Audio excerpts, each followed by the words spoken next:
ስወጣ አእምሮዬን አጣሁት፣ ራሴን አጣሁት እና መሀል ስፓልት ላይ ቆሜያለሁ። መሀል ስፓልት ላይ ቆሜ የግድ ድምፅ ነው የምሰማው። እኔ ነኝ እኮ ያዘዝኩልሃል።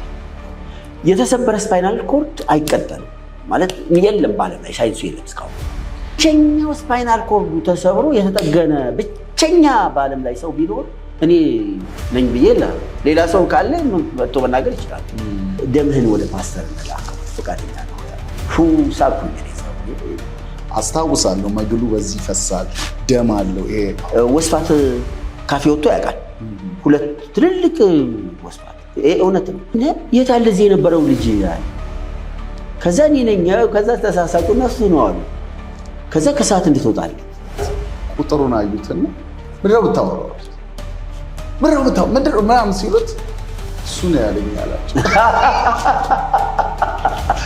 ቤተሰቦች የሰጡኝ ስም በምን ምክንያት እንደሆነ አላውቅም። ከልጅነት ጀምሮ አልወጣም። መጣ እቅፍ አደረገና ሳመኝ። ስምህ አከሌ ይሆናል። ኦልሬዲ ያጋንንት ነው አይደለም? አዎ። ምን ያደርግላችኋል? አትነቀሱት ስሙን። ሰውየው ለምን ነፍሱ ነፃ አታወጡትም ከዚህ ከጭንቀት?